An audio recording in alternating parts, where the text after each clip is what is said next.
Olá, bom dia amigos de todo o Brasil, do campo e da cidade. Começamos agora ao vivo, aqui de Brasília, pela Band e pelos canais AgroMais e Terra Viva, o AgroBand, a sua janela para o mundo do campo. Hoje é quinta-feira, 23 de janeiro. Acompanhe os destaques da nossa edição que está de dar água na boca. Prêmio CNA Brasil Artesanal reconhece os melhores MEIs produzidos no Brasil. Veja as regiões que se destacam na apicultura. Os cuidados na hora de lidar com as abelhas. Acompanhe o passo a passo. Presidente Lula sanciona a lei que trata da transição energética e o Brasil avança na liderança dos biocombustíveis. É agora no AgroBand. Muito bom dia, Valteno. Bom dia, Carol. Como vai você? Por aqui tudo bem, melhor agora na companhia de vocês. Uma excelente quinta-feira para todos nós. Bom dia para você que está em casa, está no campo assistindo. Começamos a nossa edição falando que é do Rio Grande do Sul o melhor mel produzido no Brasil, Carolina. Pois é, e esse reconhecimento ele foi dado pela Confederação da Agricultura e Pecuária do Brasil, a CNA, num concurso que teve a participação de apicultores de todas as regiões. E é o que a gente confere agora na reportagem da Nayane Carvalho e do Felipe Alves. Estamos no município de Jaquirana, a 220 quilômetros de Porto Alegre, capital do estado do Rio Grande do Sul. E quem nos recebeu foi a própria Adriana. Com um sorriso no rosto, ela já deixa bem claro, a paixão dela é o mel. Em 2008, ela e o esposo começaram a trabalhar na apicultura e em 2014 construíram uma agroindústria familiar. 5 anos depois, em 2019, o marido da Adriana faleceu devido a um acidente. Mas, mesmo assim, ela optou por ficar e prosseguir no negócio. Desde então, tem focado muito em melhorar e aprimorar a produção do mel artesanal. Nós sempre aprimoramos em cursos, né? Todos os cursos que a gente sempre fez e conseguiu fazer. Então, isso tudo foi ajudando, né, a nossa evolução quanto ao mel. Porque quando a gente chegou aqui em Jaquirana em 2008, como a gente começou a criar abelha e ter o mel para vender, a gente colocou o mel num potinho de 500 gramas. Eu ajudo importando mel, ajudo quando é dia da gente fazer colheita, colocar sobre caixa nas abelhas. Eu gosto muito de lidar com as abelhas, gosto muito de ajudar minha mãe. Esses são EPIs que a gente chama, né, os equipamentos de proteção, para poder não ter perigo das abelhas nos pegar. Porque na verdade, como a abelha é africanizada, o instinto dela é de proteção. Então o que elas vão? Elas vão atacar. Cada vez que a gente vai invadir o território delas, elas atacam, né? Então a gente usa todo esse equipamento para não ter perigo de acontecer nenhum acidente aí nas abelhas. A gente colhe o mel lá no campo, traz para a nossa agroindústria, né? Faz a colheita aqui dentro, que daí a gente processa o mel, né? Vai, desopercula todos os cachilhos, bota na centrífuga para centrifugar, ele vai escorrer o mel e vai vir direto pro decantador, para depois a gente envasar, que depois vai para o comércio, né? Para os nossos clientes. Nós temos uma variedade infinita de mel, né, no Rio Grande do Sul. Nós temos mais ou menos hoje 24 espécies de abelha sem ferrão nativa e mais de 4.700 espécies de plantas nativas. E isso gera várias combinações de méis, conforme espécies, plantas que são visitadas pelas abelhas, e o que cria várias combinações de méis, com sabores, aromas, colorações diferenciadas. Na verdade, muitas pessoas não conhecem o mel branco, né? Então, as pessoas acham que não existe, né? Que o mel sempre tem que ser amarelinho.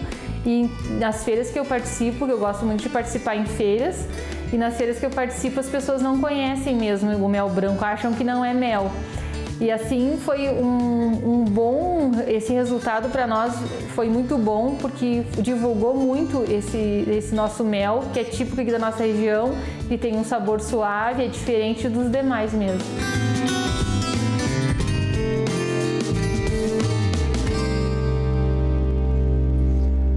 Ô, Carolina, você não sabe o que eu trouxe? Eu trouxe um melzinho para você provar. Gente, não vou fazer propaganda da marca, mas assim, o mel é um alimento extremamente saudável, E para poder a Carol ficar sempre com a voz interessante. Boa, né? Para Muito crescer. boa. Inclusive, Olha eu vi aqui, que na chamada ali você... Não, tem muito, só um pouquinho. Senão Um pouquinho, vai aí, vai, prova assim, vai aí.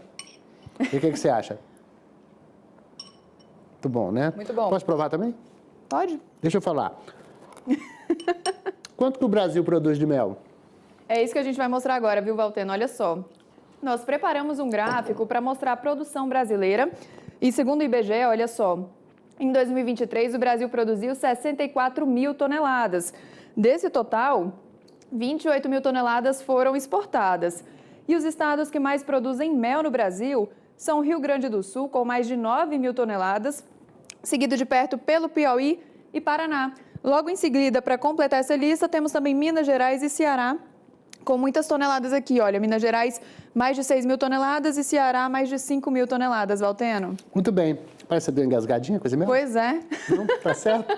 Olha só, gente, por falar em mel, que é essa atividade interessante que a gente está vendo, é preciso ter cuidado com ataques de abelhas, que são muito comuns, Carol, nesse início de ano. Então, a gente vai mostrar agora algumas dicas para evitar acidentes graves. Quem fez a reportagem? Pois é, essa reportagem é do Bruno Henrique, da Band Paraná, e a gente confere agora. É nessa época do ano, de altas temperaturas e plantas mais floridas, que a frequência dos ataques aumenta. Pode ser mais recorrente em função da circulação dessas abelhas em busca de recursos de néctar e pólen, já que elas estão num momento propício para a produção do mel e de outros produtos na colmeia. Então a gente vai ter uma recorrência desses acidentes, que no fim das contas é um ato de defesa das abelhas quando elas se sentem ameaçadas. Na cidade de Tianguá, no Ceará, o ex-vereador Francisco Eudes Alves Gomes foi atacado por abelhas quando estava num sítio. Ele sofreu uma grave reação alérgica e não resistiu.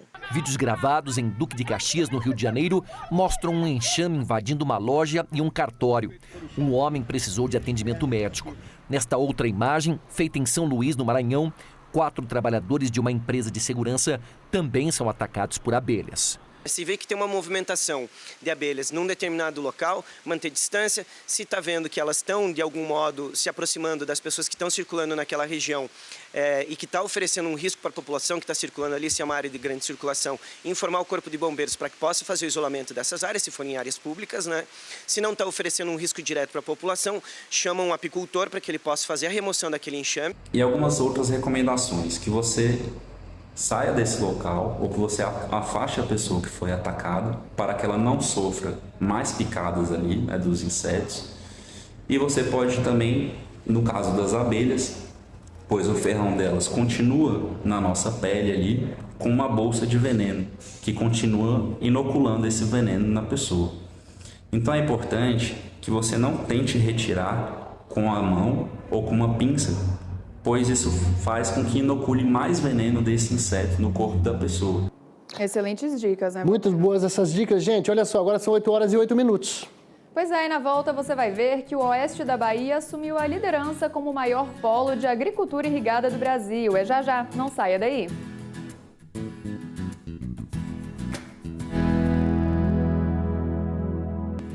E o Agroband, a sua janela para o mundo do campo, está de volta ao vivo.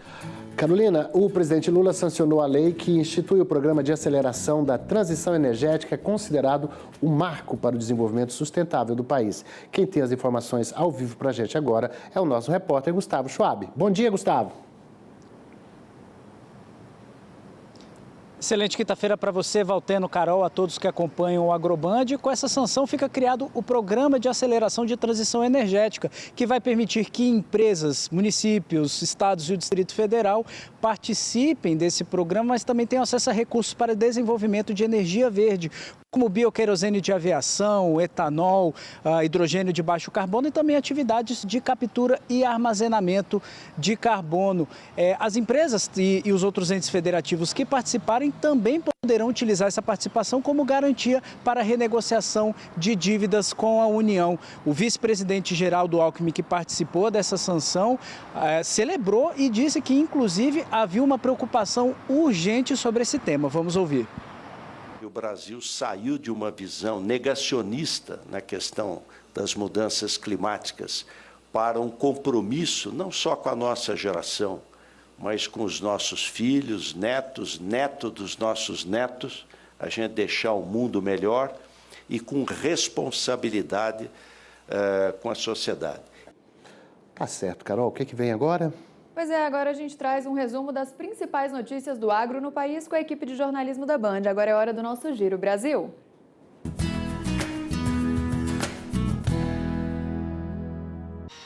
Em Piracicaba, São Paulo, o campus da Escola Superior de Agricultura Luiz de Queiroz, da USP, vai receber a sede do novo Centro Internacional de Pesquisa em Agricultura, Alimentos e Ciências Ambientais. A filial do Instituto Francês vai investir no desenvolvimento de estudos de ponta com a Exalc, que hoje é a principal colaboradora da instituição no Brasil. O trecho da BR-158, que contorna a terra indígena Marauaticede, em Mato Grosso, teve a sua licença ambiental aprovada para pavimentação de 86 quilômetros. As obras vão interligar 3 municípios, Porto Alegre do Norte, Alto da Boa Vista e o distrito de Alô Brasil, em Bom Jesus do Araguaia. A BR-158 é uma das principais vias de escoamento das safras matogrossenses de soja, milho e algodão. O oeste da Bahia assumiu a liderança nacional como o maior polo de produção agrícola irrigada do Brasil. Entre 2002 e outubro de 2024, a área irrigada na região cresceu de 232,8 mil hectares para 332,5 mil hectares, com destaque para a gestão hídrica responsável.